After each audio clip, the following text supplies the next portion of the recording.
I'm going to go and switch over to Character Creator now, and we're going to bring in those clothes. So I'm going to start out by importing the bandana meshes. So I'm going to create cloth,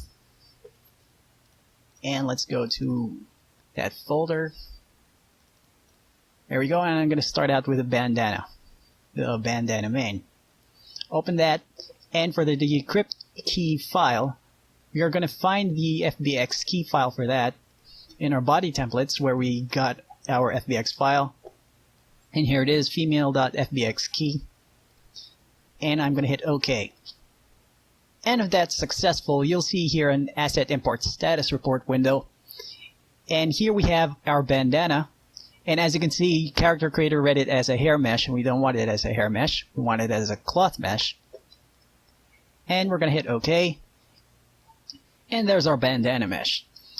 Now, if I import any other mesh, that's going to get rid of this bandana mesh. So what I'm going to do is I'm going to save out a template of this so that when I import all the other clothes in, I can just drag in the bandana template to join them with the other clothes. So I'm going to go into our clothes section here in our content.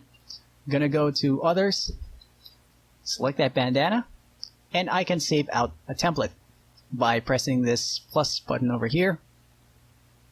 And let's give it a name. Oh, one more thing, if you look to the lower right of this thumbnail, you'll see a number that's 1. That's the layer order of this bandana, and I don't want it at 1. I'm going to make that higher because that could cause conflicts. So I'm going to go into Window, Cloth Layer Settings. I'm just going to increase that number. Yeah, let's bring it all the way down to 20. This is for collisions. So once that's 20, I'm going to replace this this template that we have here. I'm going to press this replace button. And OK. And there we go. Now that number's 20. Shouldn't cause any conflicts now if we drag it into another mesh. So I'm going to bring in that other piece of the bandana.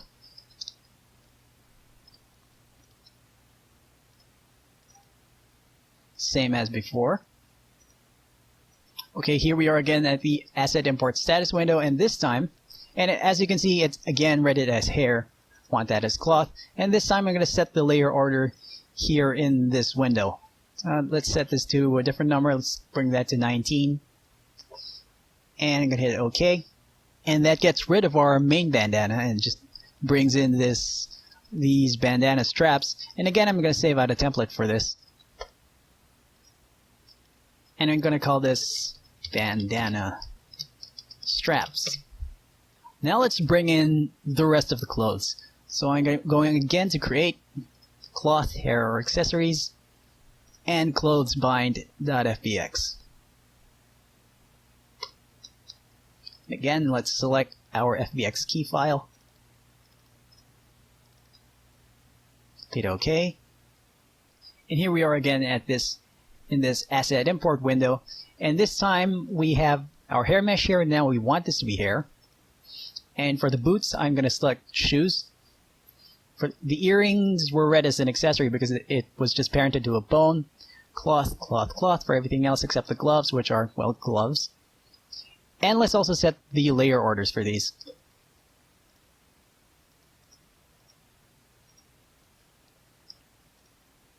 I'm going to hit OK, and that should bring everything into Character Creator. Now here we have all the other clothing items, and as you can see, to the best of its ability, Character Creator was able to load in the textures that we set inside Blender. Now there are still things that we still have to fix. For example, the hair, and especially the opacity, we have to fix that. But that's easy enough to do. So for now, let's bring in our bandana meshes that we saved into a template. So let's just drag these inside this bandana main mesh. Just drag it onto the character. And let's do the same for the bandana straps. Now we can go in and edit our materials. The most obvious thing that needs fixing is the hair, so let's attend to that now. So I'm going to go into our materials panel, and I'm going to load in, as you can see it didn't read the opacity map. I'm going to load that in now.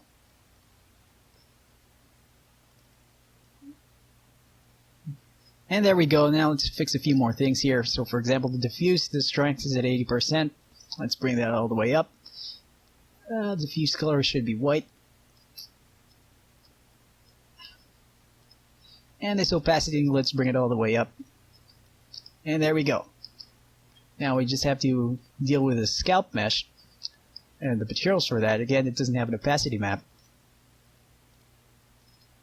And it also doesn't have a specular map.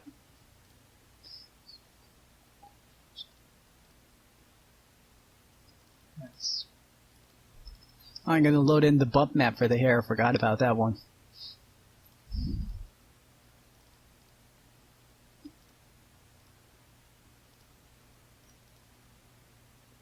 And load that in as a bump map. There we go. I think we can lower the strength of that a bit. Yeah, that's fine. And for the character itself, you can see that her eyelashes are missing. So let's go into our eyelash material. Where is that? There we go. And let's load in that opacity map.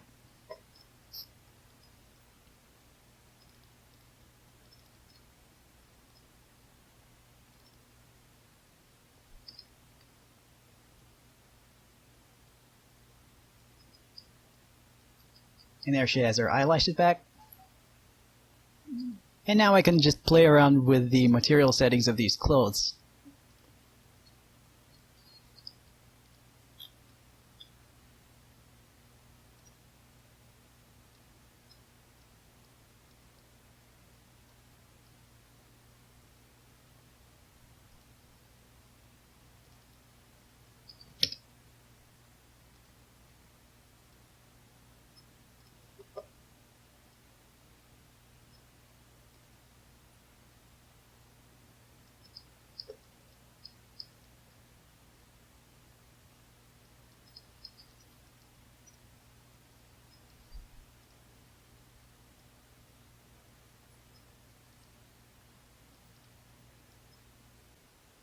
Now it's time to apply our finished clothes to the custom body morph. But I'm not going to apply our slider to this body we have over here, and that's because this is from the imported FBX that we brought in from Blender. And what that means is that it doesn't contain any morphs for facial animation. So if you take this one into iClone, you'd be able to animate her body, but you won't be able to animate her face. So what I'm going to do is I'm going to start from a fresh file. And to bring the clothes in, we can either save out templates like what we did for the bandana, or I'm going to show you an easier method, and I'm just going to save out a new file of this entire project. So let's call this one Finished Clothes.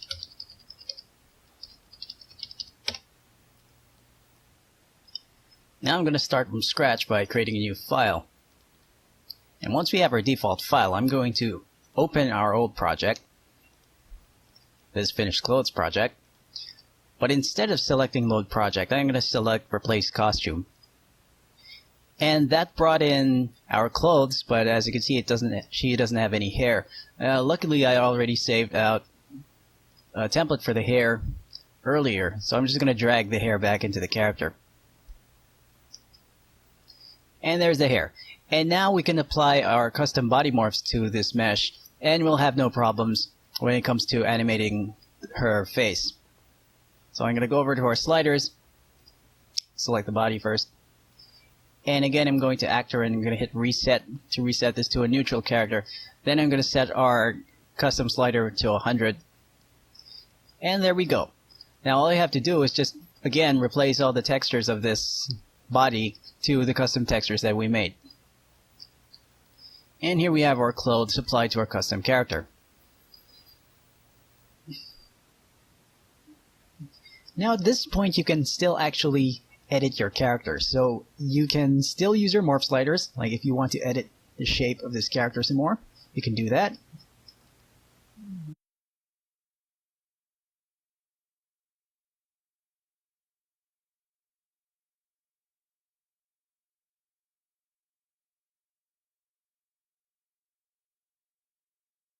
And now we can also check if our clothes are deforming properly by using this calibrate menu over here. And we can select a bunch of different poses to see how that looks. And as you can see, we have a little bit of penetration over here in the sleeve, and that's easy enough to fix. There are tools in Character Creator 1.5 to address that.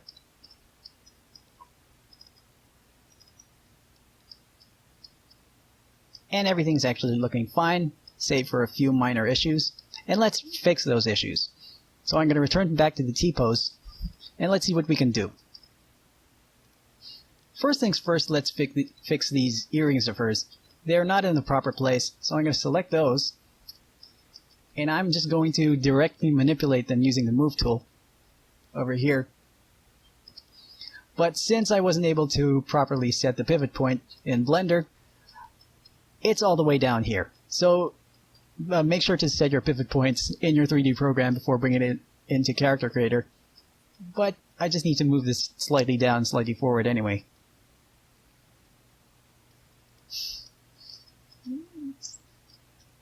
A bit lower.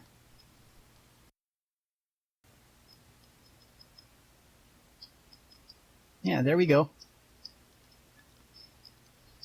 And if you have penetration problems where the body penetrates through the clothes, we can use the edit mode inside Character Creator, like this. Let's go this edit panel over here. And down here in the mesh modifier, we can see this edit mesh button. And we can press that. And it will bring up a wireframe, and now you can just select faces like this and start moving them around. It also has this soft select option over here. So you have a smoother fall off.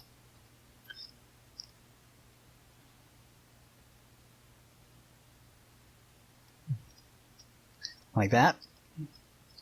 And one more thing I like to do to really make sure that there's no mesh penetration is hide portions of the mesh that aren't really showing. So if you look over here to the glove, we can move this glove around until you can't see the body penetrating through it.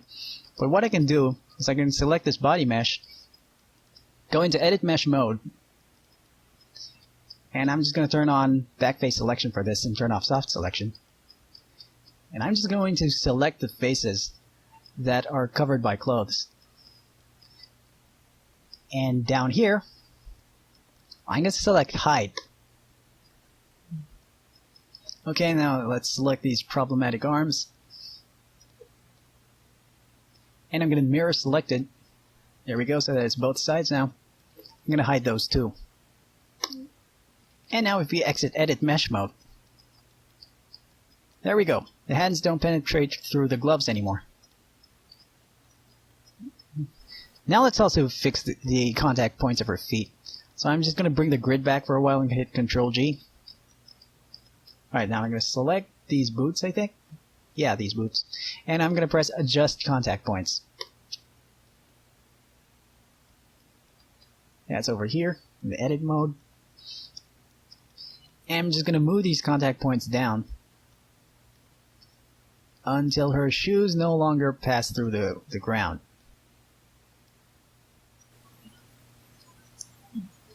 So at this point, I'd say this character is about 95% ready to animate inside iClone. So there's just this one little thing that we have to fix, and to do that, we're going to bring this character into 3DXchange. So to do that, I'm going to save out an iAvatar file, go to File, Export, iAvatar, and save that out. In 3DXchange, I'm going to open up that iAvatar file we saved out. Right, now if we select the character and we scroll down here to the face setup, we're going to see a list of morphs. And as you can see, most of this looks fine. You might want to fix some of them, but I'm going to show you these morphs for her eyes, especially this blink one. And as you can see, it doesn't close down all the way. Because we edited this character inside ZBrush, it sort of affected these morphs, and we're going to have to fix them now. It's an easy enough thing to do. So all I have to do is select one of these problematic morphs. I'm just going to select one eye for now. Export this, and bring it into Blender to fix it. So I'm going to select that morph, going to hit export, and I'm going to save out the morph. So it's iBlinkLeft.obj, and save that. And over in Blender, I'm going to import that morph. Now, when importing morphs, you want to make sure that you select this Keep Vert Order option, or the morph won't work when you bring it back. And here's our morph, and here's our eye that doesn't close. And we just need to fix this by just going into edit mode and just modeling it.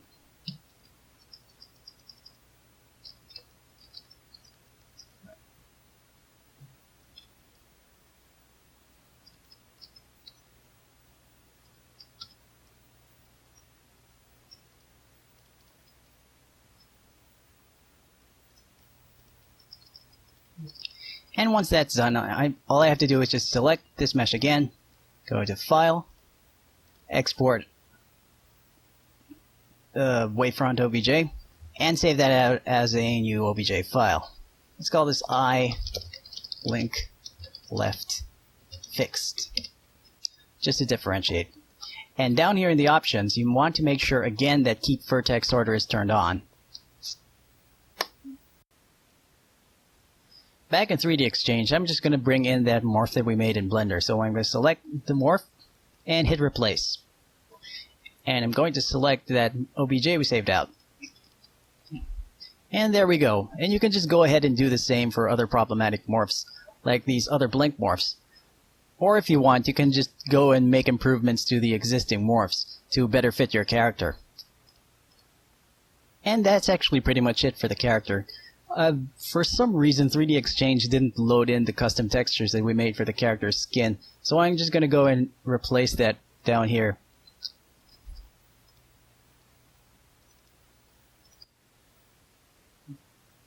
And with the morphs fixed and the textures loaded, we can actually call this character 100% ready to animate inside iClone. So to bring this into iClone, we just have to save out an iAvatar file.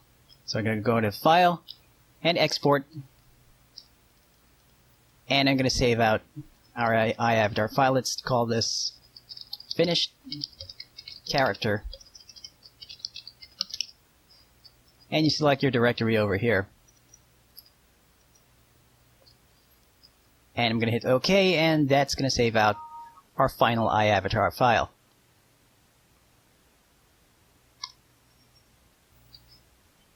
Now, one last thing I want to do is show you how well this character works inside iClone. So I'm going to import in that iAvatar file that we made.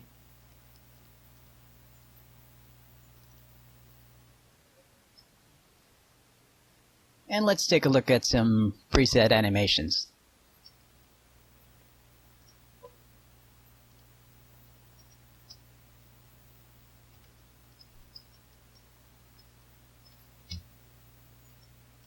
Now if we hit preview on these various presets, or these profiles, you can see that our animations work pretty well. You do get some clipping because this is custom geometry, but that's easy enough to fix with manual editing.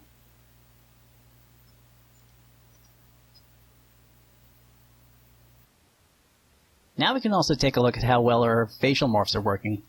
So we can go down here to the where is that? The facial portion of our motion panel. And let's first go into face key. So remember that morph that we fixed with our eye, and there's that morph now. And I also went ahead and fixed all the other blink morphs. And made some tweaks to the other existing morphs. And you can see that this will also work really well with Facial Puppet. So let's select one of our profiles over here.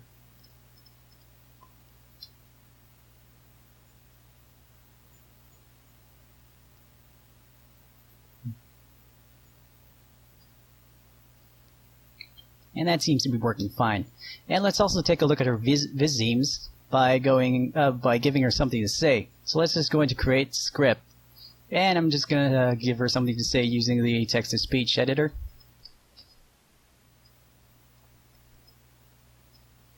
And now hitting play. See how my facial morphs are working. And all that seems to be working fine. And I'm going to show you one more thing, just one last thing.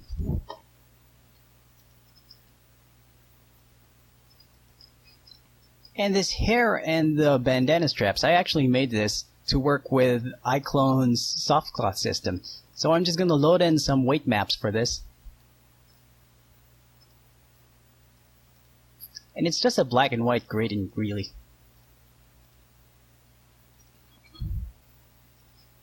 And I'm going to do the same for the bandana straps.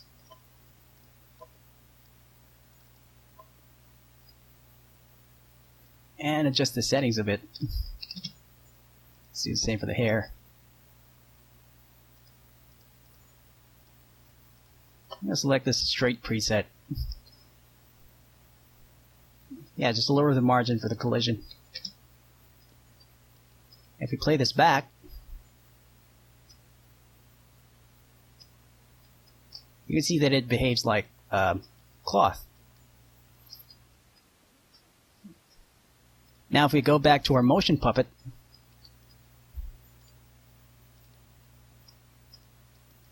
let's just make her run.